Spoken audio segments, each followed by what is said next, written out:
بسم اللہ الرحمن الرحیم۔ گمنام ہیرو کے معزز ناظرین، السلام علیکم۔ آئیے چلتے ہیں کہانی کی طرف۔ خبر دینے والا جھوٹ پر مبنی بے بنیاد خبر دے تو اس کی اپنی ساکھ خراب ہوتی ہے۔ سچ اگر سرکاری نہ ہو تو سامنے آ جاتا ہے۔ میرے ساتھ جو کچھ ہوا تھا اس کی اتنی اہمیت نہیں تھی کہ بطور خاص ایک ضمیمہ چھاپ کے خبر لوگوں کو دی جائے، مگر میرے مخالفین ایک سوچے سمجھے منصوبے کے تحت میری سیاسی کردار کشی میں مصروف تھے اور ان کے لیے رائی کا پہاڑ بنانا ضروری تھا۔ میں بازار سے گزرا تو مجھے ہاکر چلا کے اور دوڑ کے ضمیمے فروخت کرتے نظر آئے۔ ہاکر کو خبر کے سچے جھوٹے ہونے سے کیا، اسے 4 پیسے ملتے ہیں تو وہ کم سے کم وقت میں زیادہ سے زیادہ اخبار بیچنا چاہتا ہے۔ ایک سرخی یہ بنائی گئی تھی: امیر تیمور کی تدفین، شاہ عالم کو شرکت سے روک دیا گیا۔ اس سے تاثر یہ ملتا تھا کہ میرے سوا سب اس میں شریک ہوئے۔ یہ وضاحت بالکل آخری جملے میں کی گئی تھی۔ دوسرے کی سرخی زیادہ گمراہ کن تھی۔ امیر تیمور کی بیوہ نے شاہ عالم پر قتل کا الزام عائد کر دیا۔ اس کے ساتھ ہی کسی نے زوم لینس سے بنائی گئی تصویر لگا دی تھی۔ اس میں تیمور کی بیوہ مجھے غضبناک نظروں سے دیکھتے ہوئے یوں اشارہ کر رہی تھی جیسے دفع ہو جانے کو کہہ رہی ہو۔ اس اخبار میں ایک کارٹون بھی چھپا تھا: روم کا شہنشاہ، جس کی صورت کے نقوش تیمور سے ملتے تھے، پلٹ کر اپنے عزیز دوست سے کہہ رہا ہے: تم بھی بروٹس مجھے بتایا گیا تھا۔ یہ شہرہ آفاق ڈائلاگ سیزر نے اس وقت بولا تھا شیکسپیئر کے ڈرامے میں، جب سازشیوں کے ساتھ مل کر بروٹس نے اپنے دوست کو خنجر گھونپ دیا تھا۔ اخبار والے بادشاہ لوگ کہلاتے ہیں مگر کچھ مداری ہوتے ہیں۔ صرف الفاظ سے مفہوم بدل کے بے پر کی اڑانے والے محاورے کو سچ کر دکھائیں۔ زرد صحافت کی ساری سنسنی خیزی مداری کا تماشا ہے۔ حقیقت خواہ کچھ نہ ہو مگر دیکھنے والے کو مداری کا کھیل ہاتھ کی صفائی نہ لگے۔ اخبار کے ضمیموں کی سرخی دیکھ کے نہ میں حیران ہوا اور نہ مشتعل۔ حیرت مجھے اس بات پر ہوئی کہ 2 گھنٹے سے بھی کم وقت میں اخبار شائع ہو کے بازار میں کیسے آ گیا۔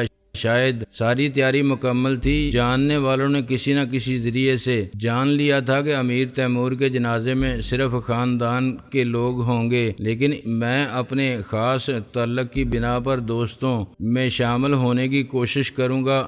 جب ان کی امید بر آئی تو ایک موقع کی تصویر فوراً اخبار کے دفتر پہنچا دی گئی، جہاں پوری کاپی تیار تھی۔ اگر میں نہ جاتا تو وہ کاپی ضائع کر دیتے، لیکن تیاری کا فائدہ یہ ہوا کہ 1 گھنٹے میں اخبار شائع ہو گیا اور 2 گھنٹے میں پبلک تک پہنچ گیا۔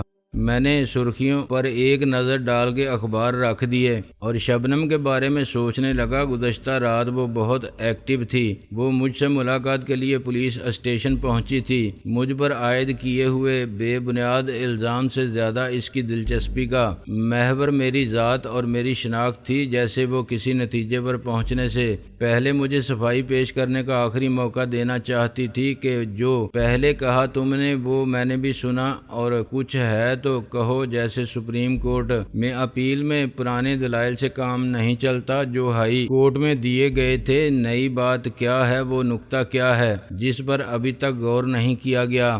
شبنم نے میرا سراغ کیسے لگایا تھا؟ اس کا کہنا تھا کہ میرے ذرائع ہیں اور وسائل ہیں۔ ایس پی غلام محمد بھی اس کا چاچا ماما تھا، جس کو اس کی مرضی کے خلاف ایکسپلوٹ کرتی رہتی تھی، لیکن رات کے وقت جب کسی کو معلوم نہیں تھا کہ وہ کہاں ہے، اور بقول آزاد صاحب کے وہ مفقود الخبر تھی، وہ رکشی کے پاس کیسے پہنچ گئی؟ رکشی نے گلاب اور چنبیلی کو شبنم کو بلانے بھیجا تھا، مگر وہ اعتراف کر چکے تھے کہ ان کا شبنم سے رابطہ ہی نہیں ہوا تھا۔ رکشی سے ملاقات میں بھی شبنم کی ساری گفتگو میری شناخت کے بارے میں میری بیوی سے براہ راست معلومات حاصل کرنے تک محدود رہی تھی۔ پاگل لڑکی شک کے کانٹوں بھرے راستے پر ایک قدم چلتی تھی اور کانٹے نکالنے کے لیے رک جاتی تھی، لیکن اگلا قدم پھر انہی کانٹوں پر پڑتا تھا، اور ابھی تک نہ اس نے راستہ بدلا تھا اور نہ کمزوری ظاہر ہونے دی تھی۔ آزاد صاحب بھی متفکر تھے اور انہوں نے بڑی ہوشیاری سے مجھ پر بھی اپنی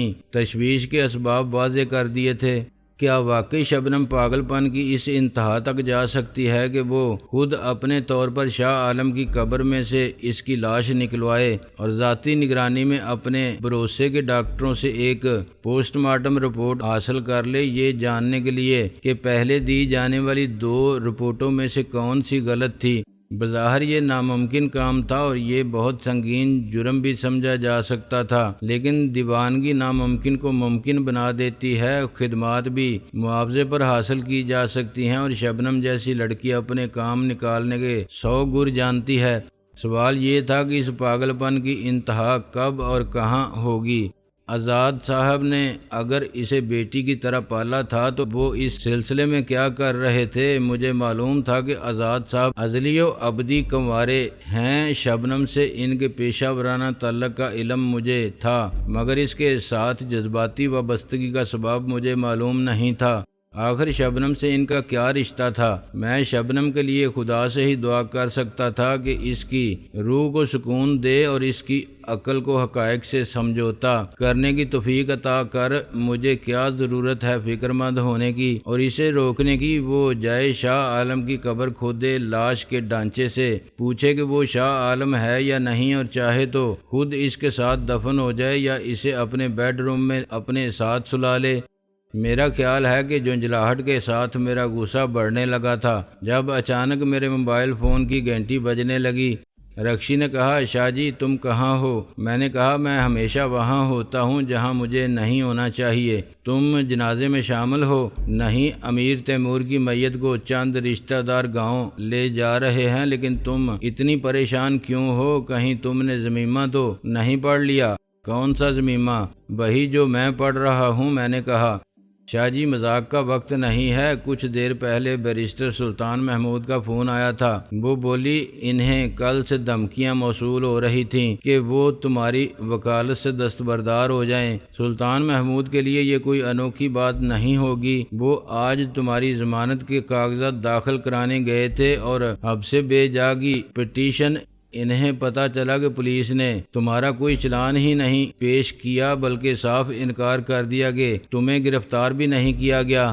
اس کا اندازہ تھا مجھے۔ میں نے کہا، لیکن جب بیرسٹر سلطان محمود کورٹ میں تھے تو ان کے گھر پر فائرنگ کی گئی اور بعد میں نامعلوم افراد نے ان کی بیوی کو فون پر دھمکی دی کہ تم نے اپنے شوہر کو نہ سمجھایا تو اکیلی رہ جاؤ گی۔ پہلے تمہارے بیٹے کی باری آئے گی، پھر بیٹی کی۔ اس کے بعد بھی عقل نہ آئی تو وکیل صاحب کی بیوہ کہلاؤ گی۔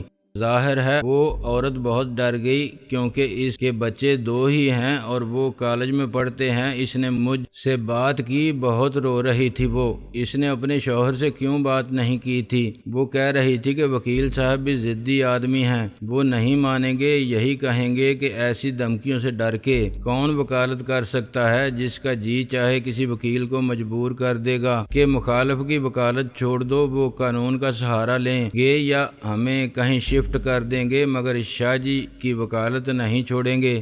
میں نے کہا، بالکل صحیح بات ہے، دنیا میں ہر شخص اپنا کام کر رہا ہے۔ میں جا کے کسی دوسری جماعت کے سربراہ سے ایسا ہی مطالبہ کروں کہ ایک دکاندار دوسرے سے کہے کہ یہاں سے کاروبار سمیٹ لو اپنا، کیونکہ یہاں صرف میں دکان چلاؤں گا۔ ایسی لا قانونیت اور دھاندلی نہیں ہے۔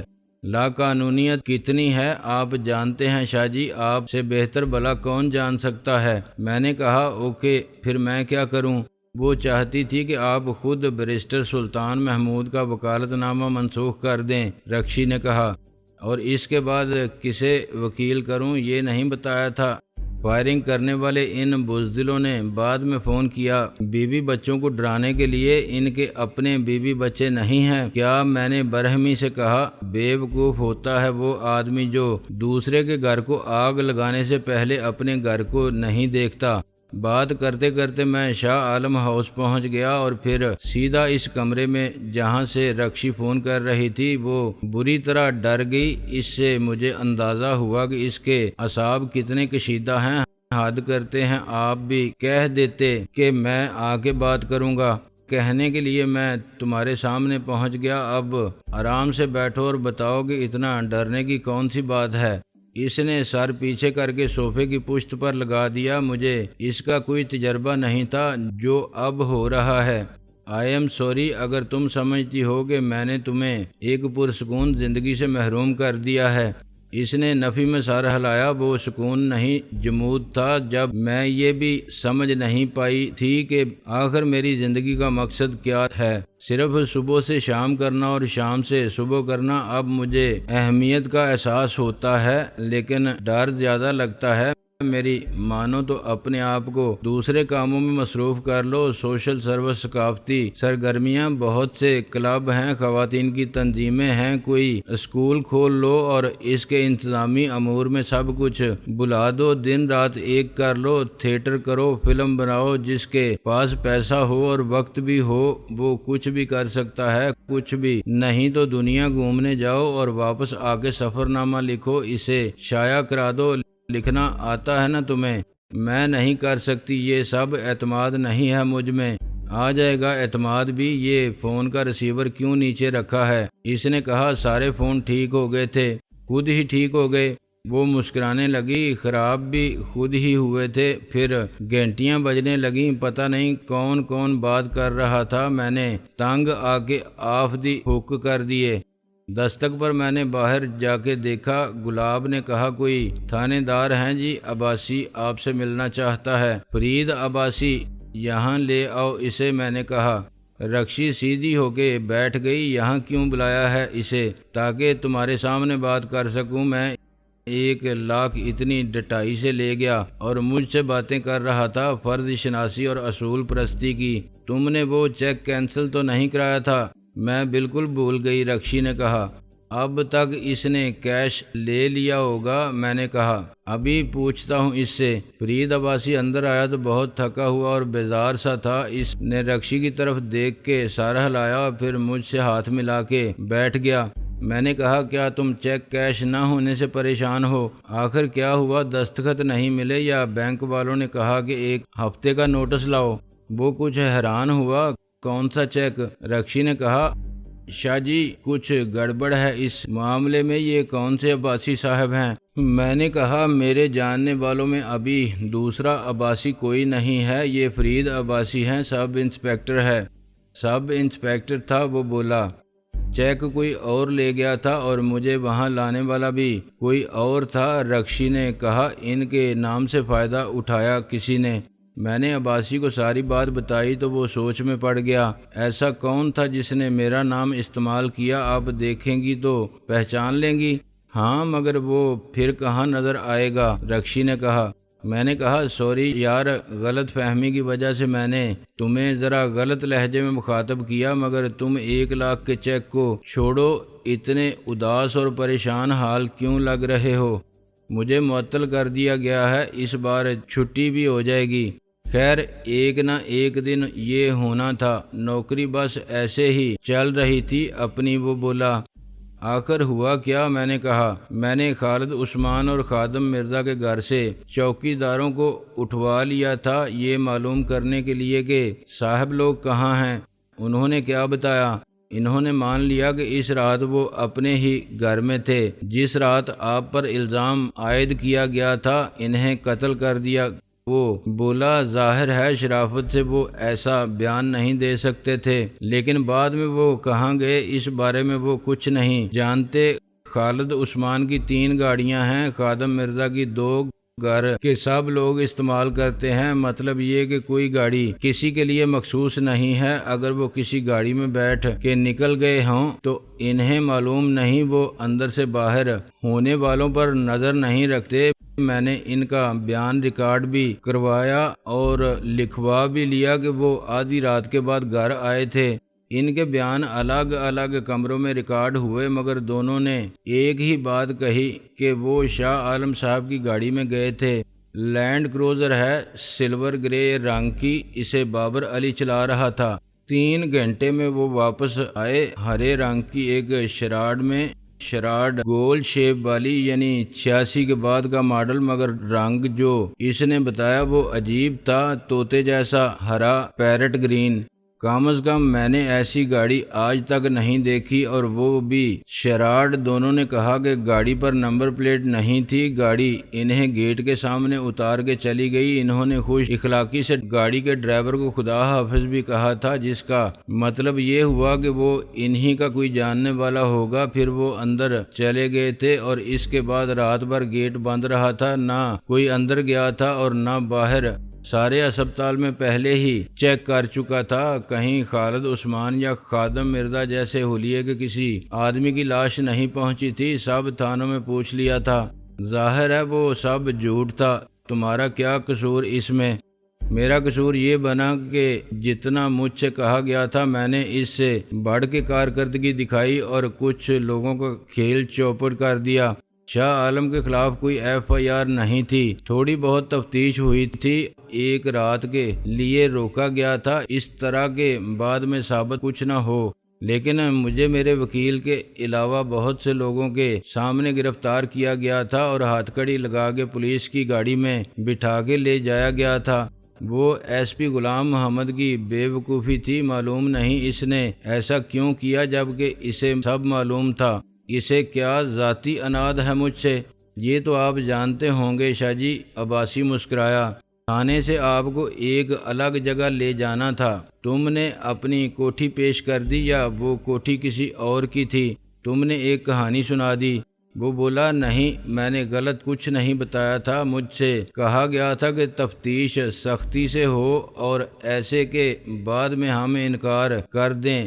بڑے افسروں کا حکم ماننا پڑتا ہے، اگر ایسی ویسی کوئی بات ہو جاتی تو وہ کہتے کہ ہم انہیں بڑی عزت سے لے گئے تھے اور بڑے آرام سے رکھا تھا، بڑی خاطر تواضع کے ساتھ۔ بعد میں ڈی آئی جی صاحب کو ادھر ادھر سے فون آئے تو وہ پریشان ہو کے وہاں پہنچے اور مجھے انہوں نے ایک فضول کام سے بھیج دیا، باقی سب سے کہا کہ بھاگ جاؤ، غائب ہو جاؤ۔ شاید انہی میں سے کوئی عباسی بن کے آپ کے گھر آ گیا اور 1 لاکھ وصول کر لیے۔ آپ کو وہاں لے جانے کے ڈی آئی جی صاحب نے ایس پی غلام محمد کی ٹرانسفر کر دی، ایسے ہی ضابطے کی کارروائی پوری کرنے کے لیے۔ لیکن تمہیں کیوں معطل کر دیا گیا؟ آخر تم نے کیا کیا تھا؟ میں نے ان چوکیداروں کے بیان حاصل کرنے کے بعد ان کے گھر والوں کو بلوا لیا تھا اور بیان ان کے سامنے رکھ دیے تھے۔ یہی غلطی ہوئی مجھ سے۔ اگر میں انہیں تھانے سے لات مار کے نکال دیتا اور کہتا اب جاؤ گھر تو ٹھیک رہتا، تھانے میں الٹا میری شامت آ گئی، میرے خلاف چارج بنا دیا گیا کہ میں نے کسی قانونی اختیار کے بغیر ان کے ملازمین کو اغوا کیا، تھانے میں ان پر تشدد کیا اور ان سے جبراً بیان حاصل کیا۔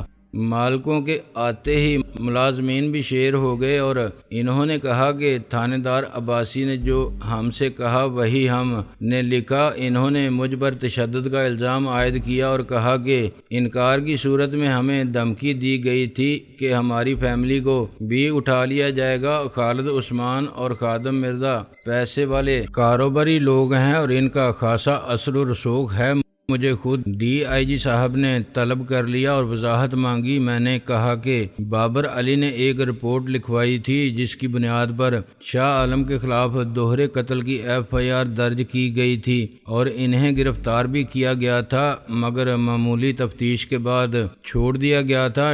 ڈی آئی جی صاحب نے بابر علی کی رپورٹ میرے سامنے رکھ دی۔ اس میں صرف یہ تھا کہ خالد عثمان اور خادم مرزا لاپتہ ہیں اور اندیشہ یہ ہے کہ انہیں اغوا یا قتل نہ کر دیا گیا ہو۔ انہیں آخری بار شاہ عالم کے ساتھ دیکھا گیا تھا اور کسی کاروباری معاملے میں ان کے درمیان تلخ کلامی بھی ہوئی تھی۔ ڈی آئی جی صاحب نے کہا کہ اس رپورٹ کی بنیاد پر ایف آئی آر کوئی درج نہیں ہوئی۔ شاہ عالم صاحب کا بیان لے لیا گیا اور وہ کافی تھا۔ میں نے کہا کہ شاہ عالم صاحب کے خیال میں وہ دونوں گھر کے اندر ہی موجود تھے اور یہ رپورٹ لکھوانے کا مقصد ان کی سیاسی ساکھ کو نقصان پہنچانا تھا۔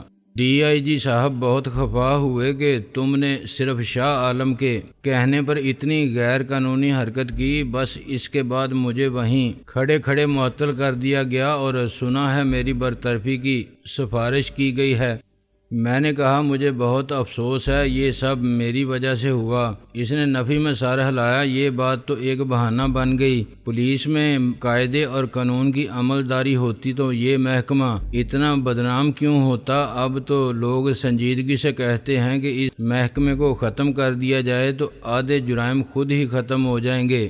میرے جیسے لوگ جذباتی ہو کے اس محکمے میں آ جاتے ہیں، اس خیال سے نہیں کہ وہ ساری خرابیوں کو دور کر سکتے ہیں، یہ سوچ کر کہ بڑے پاپی جاتے رہیں اور ان کی جگہ نوجوان آئیں جو واقعی قانون کی حفاظت کا جذبہ رکھتے ہوں تو آہستہ آہستہ تبدیلی آئے گی۔ خرابی انتہا کو پہنچ جائے تو تبدیلی ناگزیر ہو جاتی ہے، کوئی نہ لانا چاہے تب بھی آتی ہے۔